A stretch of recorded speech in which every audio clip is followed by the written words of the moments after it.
phase, so stay with us. And Okay. right now, I'm giving the floor to Dr. Phil Petersen and Dr. Greg Miller, Center for the Study of New Generation Warfare, United States. Thank you. Can you hear me?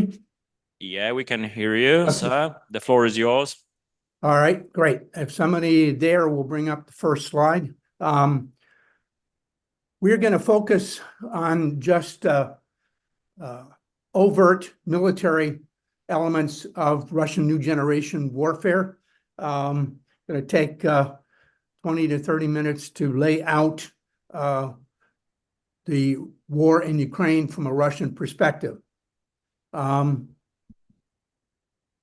I can't see the slides anywhere. I hope somebody else can see them.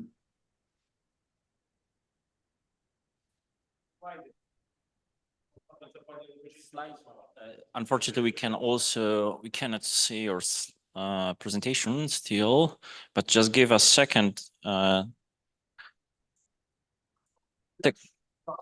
What is the title of your presentation, sir? The risks and challenges of drawing lessons from Russia's war in Ukraine.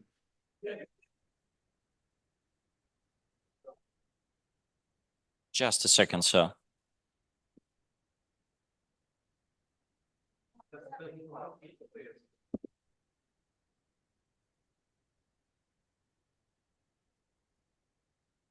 Okay, I think we can see. So sorry for this short technical issues. Okay, let's go to figure 2, the next one.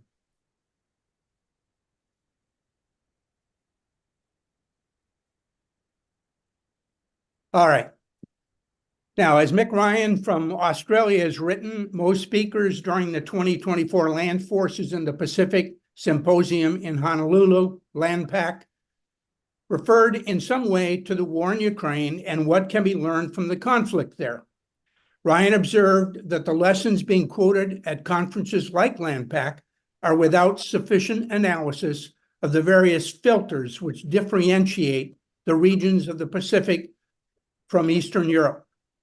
Even more fundamental is the fact that so-called Western and Soviet Russian military thought are of radically different context and scale. While the liberal democracies are assessing this war from our tactical scale perspective, the Russians are drawing tactical technical insights from these tactical scale combat actions to facilitate operational scale warfare. If we continue to fail to comprehend the significance of the scale of warfare reflected in the Svechin-Tukhachevsky deep operations debates of the 1920s, we'll be surprised by what a Russia-NATO war will look like.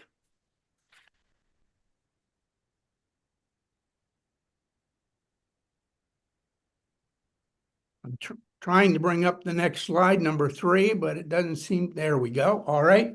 Now, I'd like to focus on just 2 levels of misunderstandings.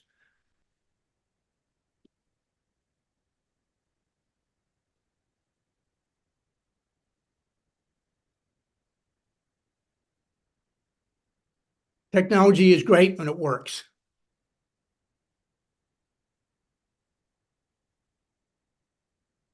There we go. Okay. All right. We're going to focus first on operational strategic.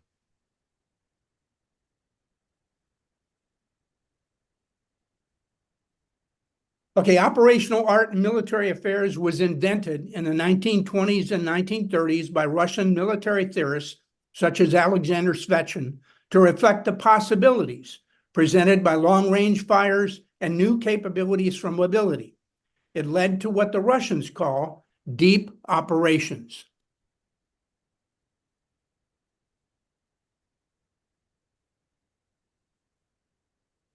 Western military operations generally focus on division and brigade operations, while the Russians focus on army and front-level operations, meaning operations by anywhere between 3 to 5 armies. So what we're seeing in Ukraine is no more than a front operation. This difference in scale tends to contribute to a great deal of Western misunderstandings concerning what we see when we observe Russian operations. Many in the West were misled on Russian plans to neutralize NATO fixed-wing aircraft because no aerospace operation took place in this war. The Russian General Staff didn't think the invasion of Ukraine was a good idea and recommended against it. So what Putin launched was a special military operation, or SMO, working off plans prepared by his intelligence services, the FSB and the GRU. Operational strategic levels of Russian military planning are most often reflected in theater strategic operations, such as this one that Lieutenant Colonel John G. Hines and I briefed to NATO SHAPE X-82 conference as part of the SACEUR's briefing. Note you can see up in the north both the tactical encirclement of a German corps, deeper the entire Northern Army Group encirclement, and to the south, operational strategic encirclement of all the U.S. corps in NATO. That's the scale that we're talking about. The slides that I'm about to show you were created for Wargame that we have used to assist in the training of senior civilian and military officers for planning and conducting joint allied operations. They were intended only for the purpose of training. The photos and artwork have been taken from Volume 2 of our Eastern Front in World War III series.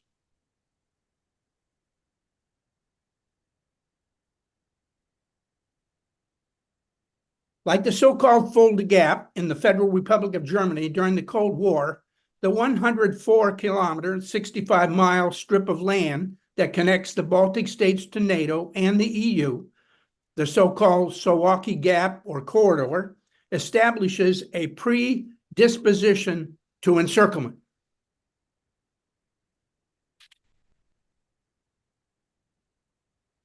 This map illustrates an encirclement operation as might have been prepared by the operations director of the Russian General Staff.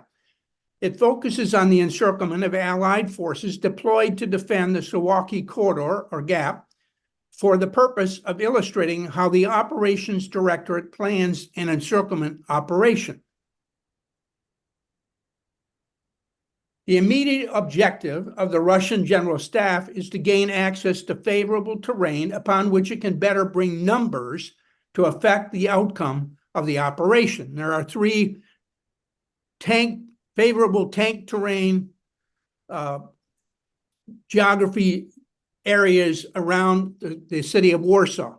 And we must remember, from the Russian General Staff's perspective, the most critical country in Europe today is Poland. The immediate objective of the Russian General Staff is to gain access to favorable terrain, as I mentioned, and as a special military operation being executed by combined arms armies, the SMO in Ukraine didn't include a combined arms aerospace operation that would have concretely focused on the destruction of Ukrainian air and air defense assets.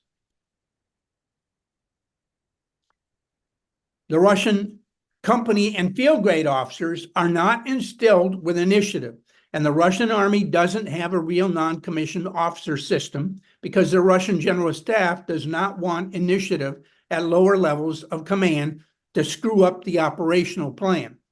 So when the special military operation was conducted at the tactical scale with brigades and smaller units, they had only textbook solutions to rely upon. This means general officers were having to go forward to address issues that in NATO armies were handled by junior officers or even NCOs, and they were getting themselves killed.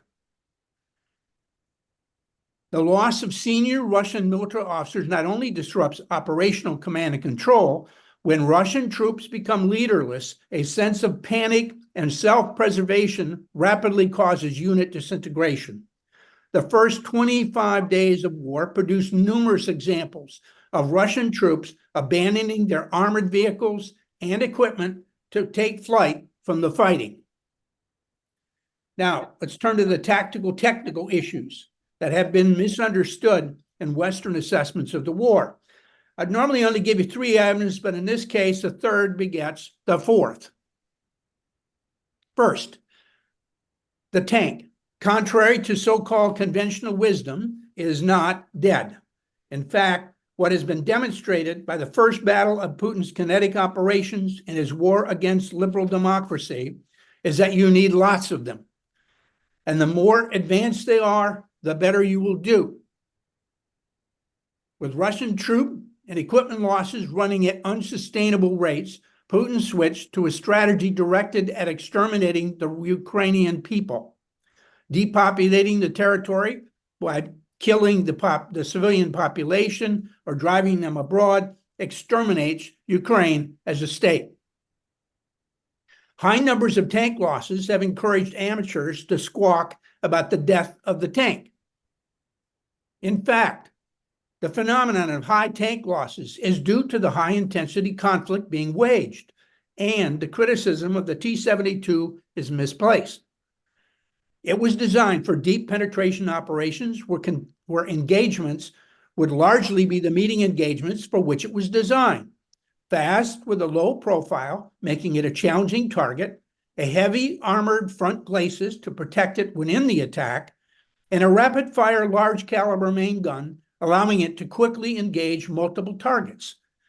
Unfortunately for Russian tank crews, the T-72 is almost exclusively being employed like a mobile pillbox, something it wasn't designed for. Worse still, the T-90, the best tank in Russian inventory, is now encountering the British depleted uranium rounds to devastating effect. The need for replacement of armor destroyed in Ukraine is currently largely being accomplished by means of modernization or repair of old military equipment. Still, the Russians are producing 400 new tanks per year. Now, with all respect to any special forces in the audience, most infantry do not have your skill set. And so friendly tanks embolden the troops, and enemy tanks scare the hell out of them. Now, the attack helicopter. The Russians have lots of them.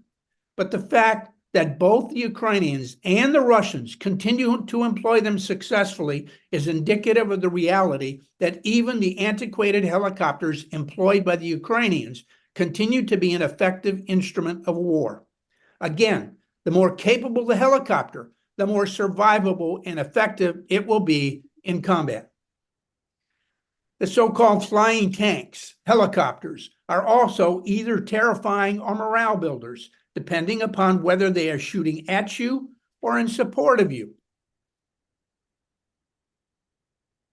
The Ka-52 Alligator, referred to as Putin's Vulture by Ukrainian troops, employs a coaxial system that significantly increases the stability and maneuverability of this helicopter. High turn speeds and fast change of position, performing maneuvers such as flat turns in the direction of the target, sideways motions at high speeds, and deep glides of the high pitch angle of up to 30 to 35 degrees are other capabilities of this highly maneuverable helicopter. It is not, however, any substitute for the secure command and control capability of Allied forces and fires provided by the Apache. Amateurs talk about massed artillery, but what they really mean is massed artillery fires. And you don't need to mass the artillery to get the effect of massing fires. And in the case of the Russian experience with the Ukrainians, we're really talking about the Russian effort to neutralize Ukrainian command and control over the massing of fires, at least initially. The only part of a general staff planned strategic offensive operation that was actually conducted in the SMO was a completely successful electronic warfare operation. The Russian experience with Ukraine's artillery app that allows integration of the 6 closest tubes dispersed individually instead of being deployed in batteries by type provides fire support by various weapons from a range of directions not necessarily recognized as a threat by Russian counter radar or counter battery radar. The Russian solution was to eliminate Ukrainian internet connectivity by destroying their modems. The operation was a total success. SpaceX Starlink has proven to be a reliable and secure alternative, so much so that the Pentagon is now actively constructing its own system. The result has been Ukrainian fire superiority so long as it has adequate ammunition to the task. This is why you only see pictures of 1-2 when you look at Ukrainian artillery, because they're always dispersed. It's really posed an interesting problem for the Russians, and they have come up with an interesting solution, which we'll get to in a moment. As a result of the Israeli-Hamas war, American artillery ammunition that might have been sent to Ukraine has been directed to Israel, with a discernible impact on the current fighting in Ukraine. For all the talk about how drones are making other weapons systems obsolete, reality suggests that while drones can supplement artillery, they most definitely cannot replace artillery on the battlefield. The Russian response to Ukrainian destruction of Russian artillery batteries, and perhaps more importantly, its counter-battery radars, has been to use drones to search for and destroy individual artillery guns and launchers. These drones have become ubiquitous over the battlefield. The Lancet III suicide drone has proven fast enough and powerful enough to penetrate chain link fencing around an American-provided M109 155 millimeter self-propelled howitzer. One of the critical lessons to be learned from the current fighting in Ukraine is that if you cannot identify, track, and destroy small drones in a cost-effective manner, you will lose on the contemporary battlefield. A new UAV, similar to the Lancet, called Scalpel, which is slightly larger with a slightly larger payload, appeared in Ukraine in November.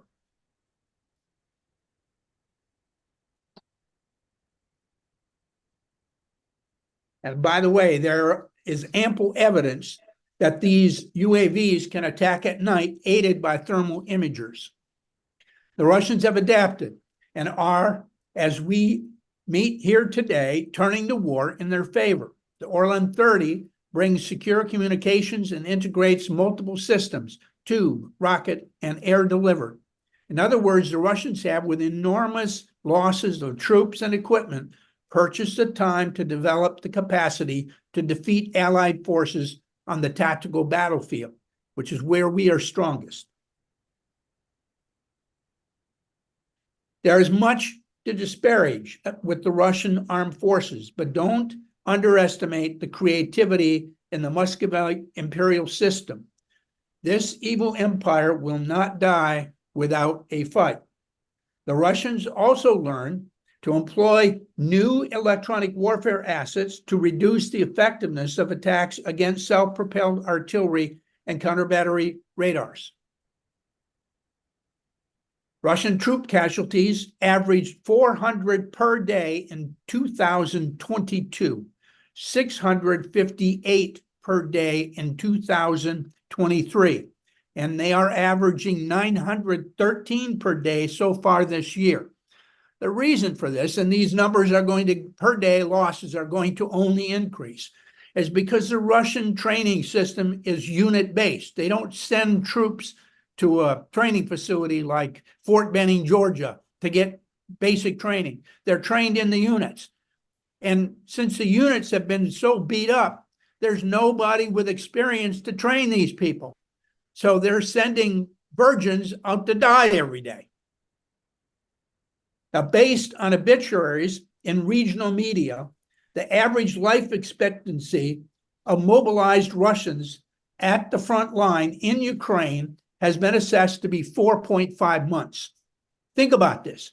Every 5 months, they are replacing the entire army, and they keep throwing more and more lives into the fight. This means that of the 300,000 troops generated by the partial mobilization, 90,000 went to replenish units already deployed on the battlefield in late 2022 to early 2023. and 123 new regiments were formed from the remaining recruits. These 123 new regiments have been used as an operational reserve to keep the 5 commands on the battlefield and in the fight.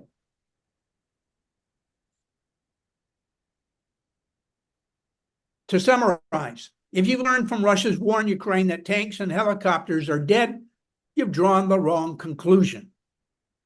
The proper conclusion is that you need better tanks and helicopters and lots of both, along with far more ammunition than Allied governments were willing to pay for and store.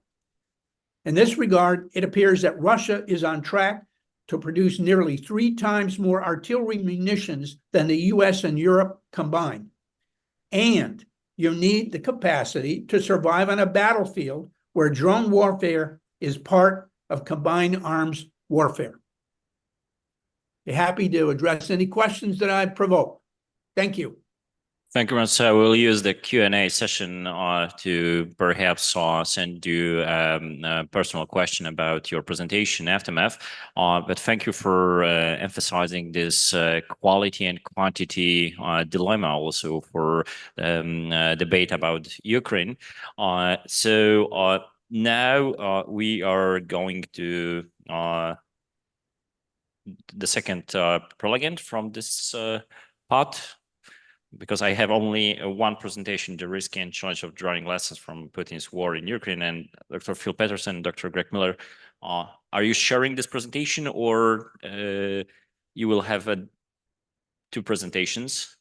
No, we shared that presentation. Okay. So thank you very much. That's the time for me. As I mentioned before, I'm a dual-use technology. I'm a moderator and also the prelegent. So, ladies and gentlemen, I would like to very fast underline a few of my remarks. I will not talk about the Secret Service for our English prelegents. I will talk about the intelligence and the counterintelligence services. First of all, I would like to give you the background why I have chosen this type of topic, because generally when we are watching lessons learned from the first years of Russian aggression, generally we are focusing on tanks, FPV drones, or other capabilities coming from the different domains, from the different forms of warfare. But exactly, we need to have some wider perspective why some of aspects are much more effective than the others. That's why I bring to my studies one major question. Do we have a lessons learned for the Intel? From the first, of course, yes. Of course, the main barriers for this type of studies is that we are in the middle of war, and this war is also highly under the information umbrella from both sides. But that's why I truly understand that I can use only hypotheses. There is a very big problem to check them effectively. But I would like to put some hypotheses. First of all, I would like to underline that we see with Russian aggression against full-scale aggression against Ukraine in 2022 that there is a clear restart of powers rivalry in intel and counterintelligence fields. So spycraft, so other forms of actions need to be balanced because from the Western perspective, from 9/11, we dedicated them mostly to fighting against the terrorism, fighting against some paramilitary groups, and it was visibly effective because of defeats of Daesh and before that some of assets coming from Al-Qaeda. But right now we need to go back to the much more conventional threats coming from China, coming mostly from Russia, but also from Iran and the DPRK. States, not only United States, but states need to have this type of tools. I can give you the great example from Belgium. I think it was 2 years ago or 1 year ago. They underlined that their counterintelligence resources being so drowned by fighting against terrorism that right now they are dealing with the lacks of capabilities to stop higher activity of Chinese or Russian spy assets on their own soil. So I think we need to restart from the strategic field to the tactical field when we use these terms coming from military. So from the strategic, states need to allocate more resources. I'm not talking only about the human resources, but also about the money, about even R&D resources to strengthen the intelligence capabilities. Why? First of all, as we know from the Ukrainian lessons learned, we need to know more about our enemy. We need to know about the plans. We need to know about the movements, and also we need to share this with our partners, not only NATO, but when we think about so-called Western group of states. On the other hand, we need to go to the lower level, and we need to know more about the procedures of the ammunition and their capabilities to strengthen, for instance, military production. I think this is the biggest problem for us right now. We can see this almost every day that there was no clear forecasting on Russian resilience from the military production perspective. We thought, and I think it was a really wishful thinking, that they've been not prepared to being isolated by the regime of our sanctions, and mostly there was only this black and white picture of Russian military production. Right now we see that there is a lot of gray zones, and they are very dangerous for security.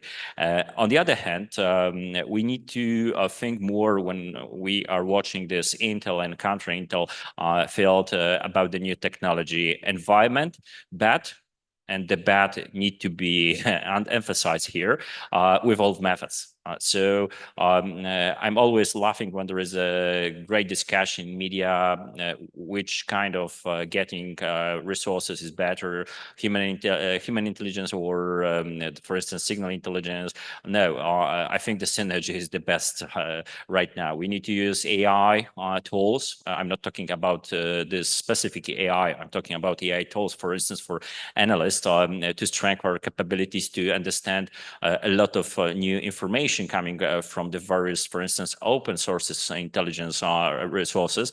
But simultaneously, as we see in Poland, as we see in Europe, as Ukrainians are watching every day when they are struggling with, for instance, some Russian agents stirring on their own military or critical infrastructure, we need to have this capability to understand this classical films of handling some agents on the ground. So, of course, a new technology is bringing us new threats, is bringing us more clear dangers. So, for instance, when people are sharing with their handlers their information via Telegram, and there is a large problem how to track them effectively with the number of Telegram accounts and with some fake accounts, for instance, used by Russian intelligence services. But on the other hand, there is still old-fashioned style of handling some human assets on the ground. So how to build the bridges, how to build our own capabilities, and also how to finance this. Because right now, I think in Poland, we know very well that military is receiving more and more percents of GDP for purchasing tanks, howitzers, planes, etc. But we received a very low level of debates. Hopefully, this situation right now, this year, will develop this environment. But there was a lot of question marks about the financial status of intelligence services when we cut this counterterrorism from the agenda. And also, I think very important thing coming from Ukraine, coming from the Ukrainian lessons learned, is that we can still get some of our experiences from global war on terror to understand why the synergy, why the interoperability between SOF and intelligence services and counterintelligence services are important for the modern warfare against players like Russia, or maybe in the future like China or other state actors. So because, for instance, SBU is providing us a great perspective how it is important to have these capabilities to dedicate some stay behind operation against Russian occupied powers on their soil, how to balance, for instance, the lack of precision munition or some more sophisticated weaponry which can be dedicated against to strike Russian bases deeply in their own soil. So we can use SOF troops, but they need to have this cohesion with other forms of getting information, analyzing this information, and bringing them to effectively use their own skills and capabilities against some very high-value targets from the Russian side. And also, because I would like to be very fast to give more space for question and answer, is the hypothesis that we need to learn more Russian language. And this is, of course, a very controversial aspect. But I remember my chat with some people from the various NATO member states after the first Russian invasion of Ukraine and occupation of Crimea and bringing this horrible war to Donbass. And they were surprised that in Poland we are not able to speak fluently Russian in almost in whole population, because you are from the Eastern Europe and you know a lot of Russian language. So you are our assets when there is a dealing with the Russian threat. No, there was a lack of this, unfortunately, and we lost a kind of a momentum. We lost our prediction on some important processes inside the Russian state, and we can, of course, laugh for that. For instance, French Republic is right now changing dramatically their approach to Russia. They've been silly in their focusing on this Putinism, but I think the same problem was some wider problem to our NATO inside the eastern flank also. That's why we need to learn more about the Russian threat. We need to learn, and we need to provide also to intelligence services and counterintelligence services young people with these skills to understand Russian culture, Russian society, not only to, I don't know, copy paste some of stereotypes we are dealing with still in our media, because I see the kind of motion waves coming from the, for instance, the Polish debate about Russia. The first wave is, of course, that Russians can do everything and they are much more sophisticated than they are. I remember the case of T-14 Armata tank. In Polish media, it was the biggest tank in the world, and if they start, they will stop in Lisbon. Right now, where is the Armata tank? On the other hand, unfortunately, sometimes we are getting another wave of emotions, and we are only describing the Russians as weak, as very poor fighters without no chances to adaptation to the new technology, new tactics, or to bring a kind of doctrine reforms for their own purposes. So the gray zones, as I mentioned before, this is something we need to right now fulfill with our capabilities. And for that, we need to get more from our think tanks, from our open debate, and also from our intelligence services, from NATO. And I think this is the core of understanding where we are in this reform of our assets, of our this information cycle. And maybe one short remark about the information cycle dedicated to Russian side. I think after the collapse of the concept of the global war on terror, some of politicians lost this hope that the intelligence services will provide effective support for the decision-making process. They've been even afraid about this type of support from the clandestine operation, from this analytical background because of some mistakes they made in the past. The great example is United States and the debate about the WMD in Iraq before 2003. In Europe, we had also some similar aspects we can discuss further. But even in France, we see after the Russian full-scale invasion on Ukraine in 2022, the problem with French DRM, military intelligence agency, they removed I think it was after his few months of charging the DRM commander of that because of the wrong assessments again about Russia to high command. So still there is a problem of not only the providers of data, providers of this intel. The problem is also with decision makers and their mindset, and also the mindset of society.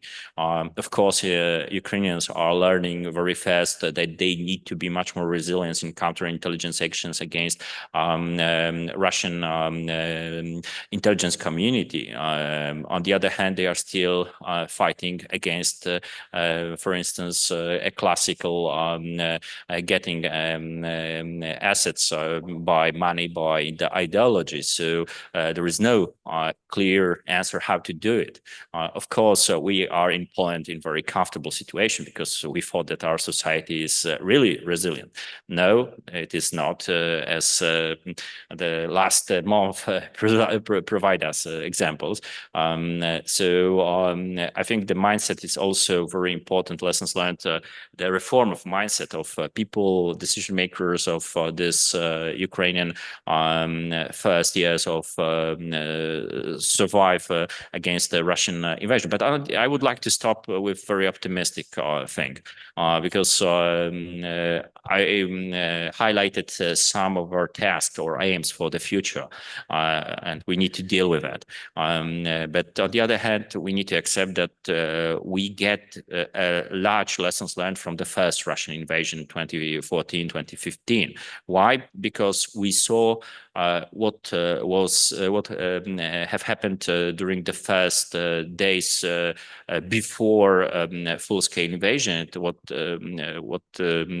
we did with this intelligence assets for Ukrainians, for Ukrainian defense, by sharing this information. We have had openly from the United States, from Estonia, from United Kingdom that they shared the prestigious information about Russian idea of starting this full-scale invasion. That's why, for instance, Ukrainians were able to spread their main military resources from the Air Force to land forces, from munition to fighter jets. So I think we are much better prepared to deter Russia, but we need to do more with not only the quality and quantity dilemma when we think about munition and tanks. We need to start the discussion on how to get the lessons learned from Ukraine to reform or to restart this intel and counterintelligence capabilities, because fighting with the Russian intelligence services is the long-term run, and we need to know that maybe, for instance, FSB lost the ground during the first days of war because of some internal and external issues. So I don't want to right now describe them because there is a lack of time to do it. But on the other hand, they can modify their actions. They are very open for very risky actions, and I'm always on this kind of a debates and also in publicly underline that we need to get the holistic picture of that. Russians they've been able to start some chemical warfare against the NATO because this assassination of Skripal, they use radioactive material inside the capital of United Kingdom. They killed a lot of people in whole Europe. They used the assassination as a normal method of attacking some various opposition members or enemies of Putinism and Putin himself. On the other hand, in Poland, I think this is information for our panelists from outside. We are struggling with a wave of threats coming from the Russian and Belarusian KGB services because of potential sabotage actions against our various targets in Poland. So they are open for this, and we need to strengthen our umbrella. We need to strengthen our also eyes and ears dedicated to see more and watch more in Russia, in Russian military, in Russian society, to not copy paste some very common phrases or common stereotypes, and to be much more pragmatic in our deterrence. But we see that there is a very good starting point for that because of, for instance, the first year of Russian aggression from 2022 and lost this momentum from the Russian side because also due to our intelligence achievements. So, ladies and gentlemen, sorry for such a fast track of more remarks, but right now I would like to come back to my role as a moderator, and this dual-use technology in my human body is switching to the standard of Q&A session. So we are open for your questions. Please introduce yourself, and then one technical question to all of our prelegent gentlemen. There is a question about chance to use your presentations and this panel to publicly to promote this conference on YouTube and also on other social media. If you disagree, maybe send the information directly to organizers. I would like to share this information with you. Right. Professor. Yeah. Thank you very much. Gentlemen, thank you for your very comprehensive presentations. I have two a little bit provoke questions regarding to future. The first one of professor today argued that the interest of Russia is not to kinetic attack of Poland. But this sentence faces in contradiction with President Biden yesterday's speech, who said that if we don't stop Russia in Ukraine, Putin will try to rebuild Warsaw Pact. It means that Poland would be in the influence of the Russia again. Could you elaborate more on that sentence? And the second question,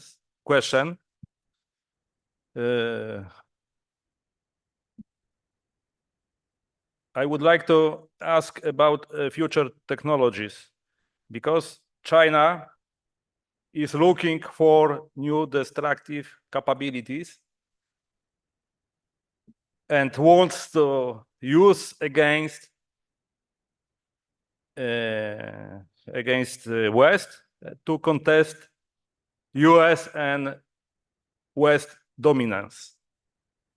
Is it possible in the predictable future this is just a hypothetical question. If Chinese would discover such destructive capabilities, is it possible to transfer them to Russia, and Russia would be possible to adapt those capabilities and use against West? Thank you. Thank you, Professor. I would like to start. So we have two questions. First, about the possibilities of full-scale operation against Poland and NATO members. Kinetic, because others are visible from the cyber info domain, and another about the possibility of transfers of some destructive technologies from PRC to Russia. Anyone? You can use the hand on the Teams if you'd like to answer this question. Okay, sir.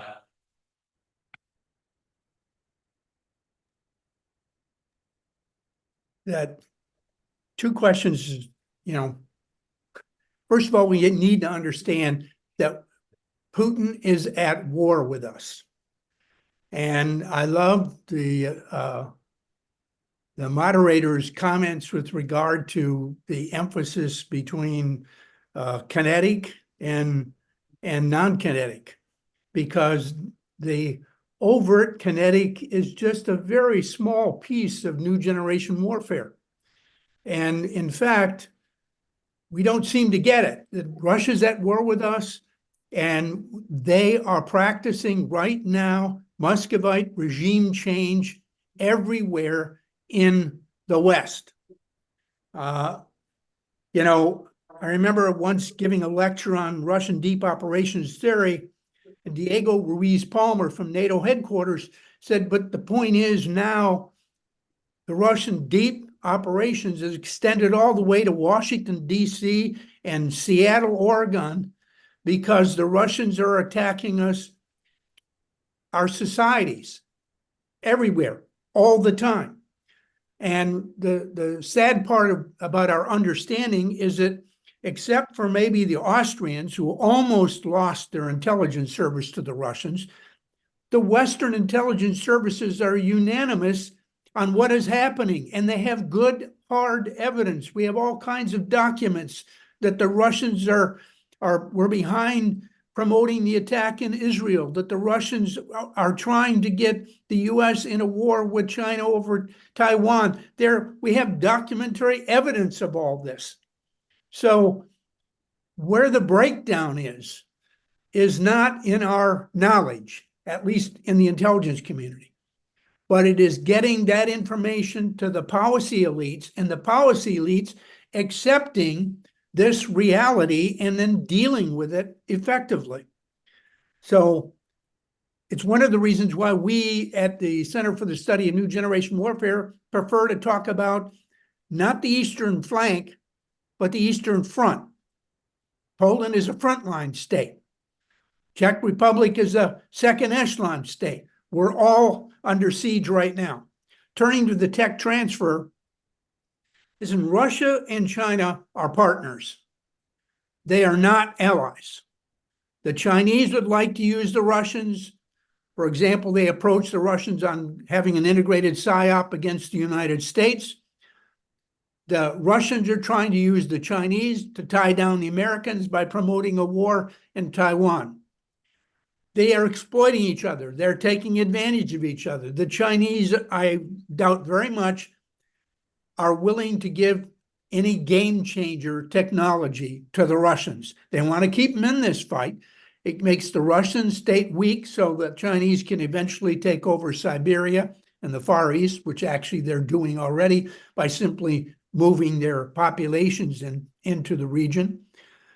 So I don't see, that tech risk that Merrick postulated as emerging. So those are my comments on those two subjects. Thank you. Thank you very much. And I see Kenneth Lici. Are you with us? Yeah. Yes. So maybe I'll give a couple personal impressions. And like my colleague, I think taking the second question first, could China develop a new destructive capability? Sure. Could they give it to Russia? I think only if they want to get some battlefield testing of it. But I agree that that wouldn't be their first choice or alternative. I would also think that integration with the Russian systems that they have today would be the larger challenge, at least in the short to medium term. As for question one, I think that's a yes, but does Putin have a clear desire to rebuild the Russian Empire in his own image? Yes. Would that include rebuilding the Warsaw Pact? Perhaps, but I'd argue that the Warsaw Pact being a political alliance means that we're in a different stage or era. Does that mean he would try to subsume the Polish government into a more Russian-leaning government? Possible, but you know, if anything, I think Putin might look at other nations first, and maybe I'll stop there. Can I also step in and say a few words? Yeah. I think on the question of the threat to Poland, it will be reasonable to assume that for at least for as long as Ukraine is fighting and resisting Russian aggression, Poland is relatively safe from the conventional point of view. But you know, knowing Putin's Stalinist fascination with the entire period, with the persona of Stalin, with replicating models, you know, I mean, we know what's, you know, this re-Stalinization process. I would throw at you the name, you know, the title First Ukrainian Front, and you know what that formation was during the Second World War.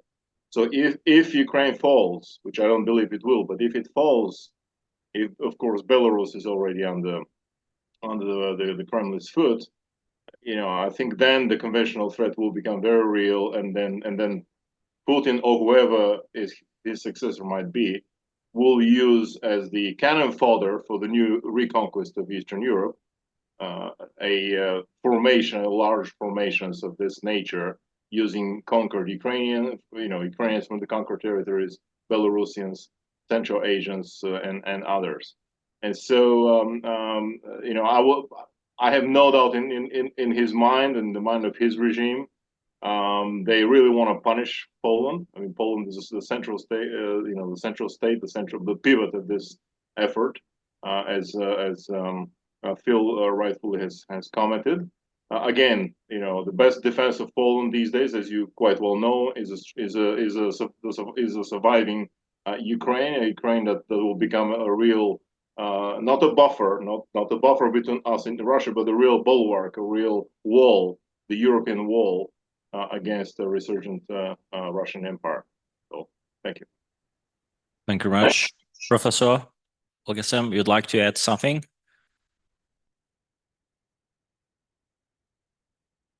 Unfortunately, you are mute.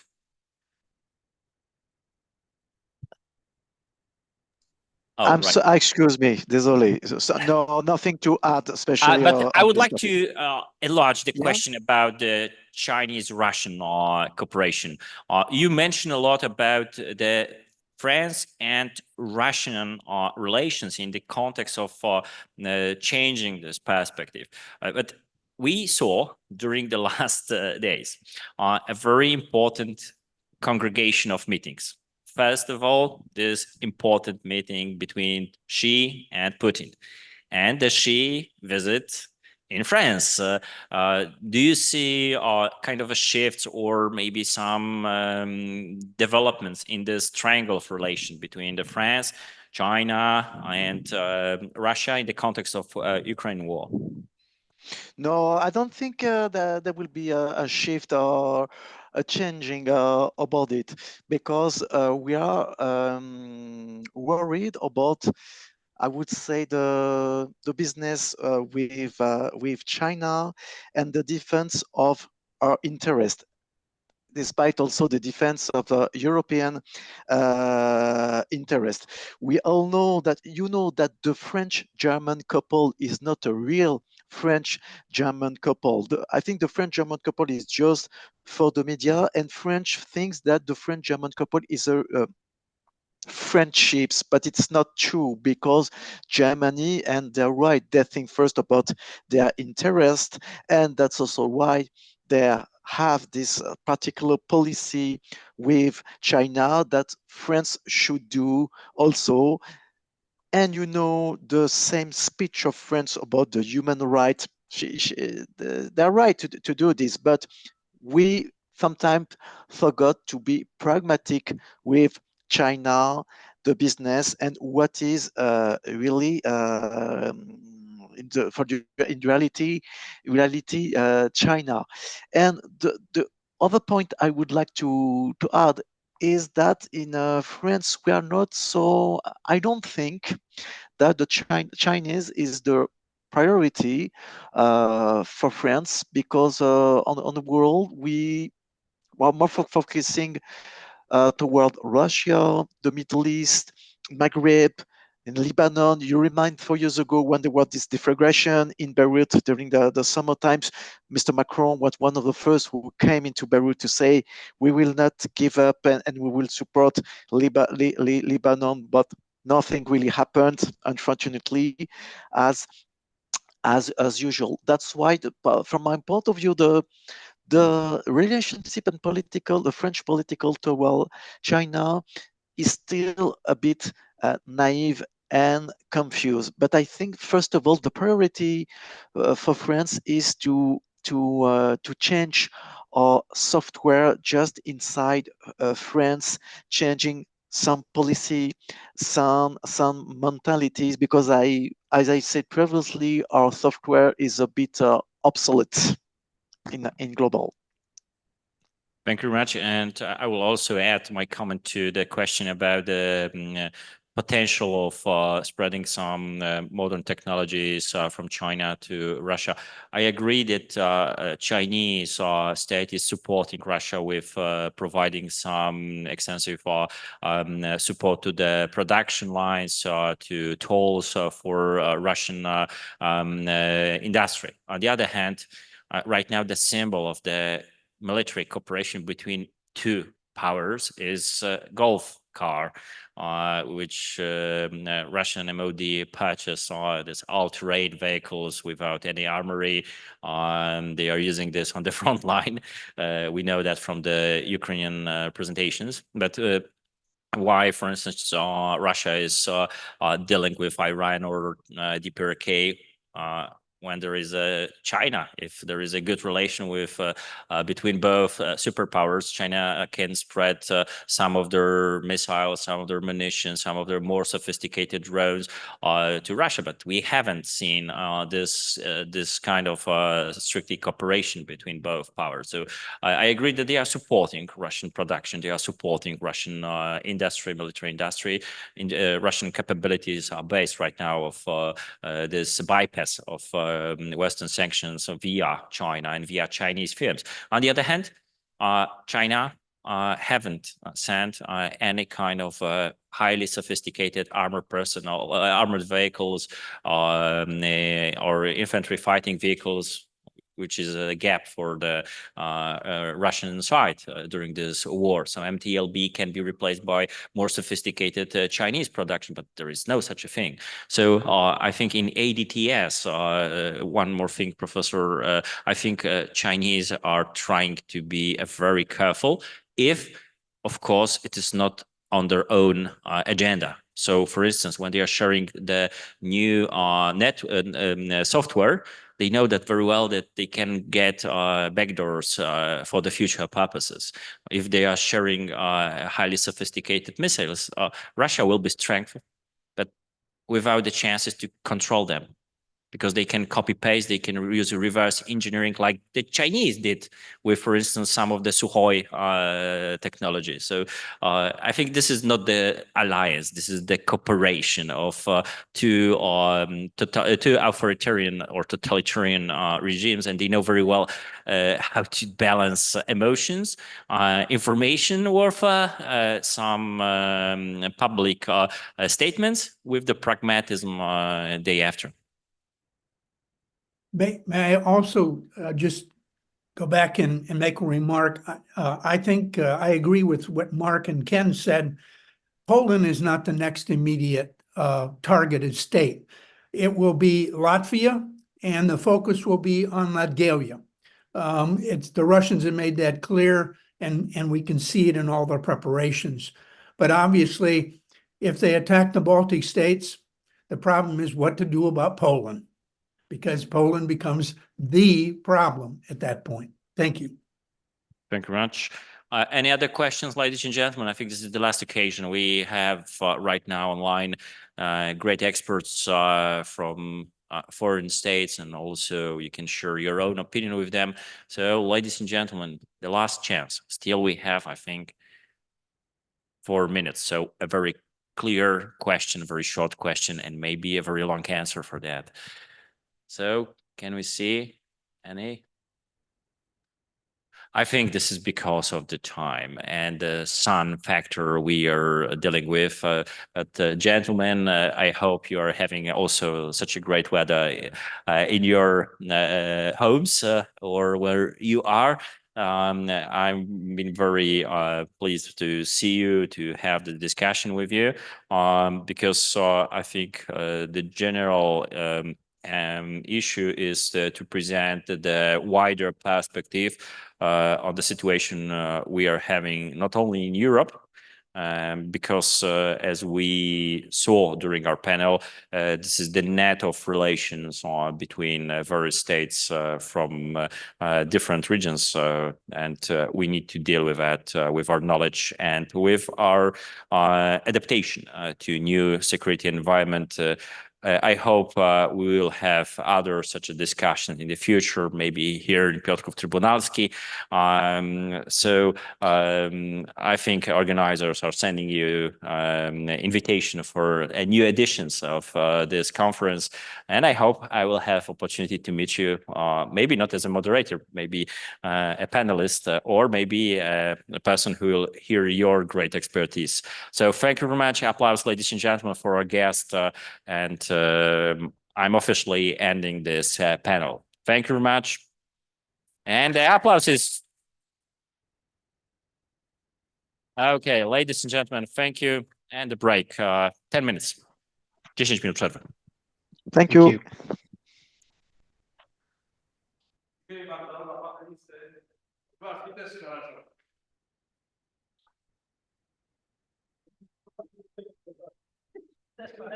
you.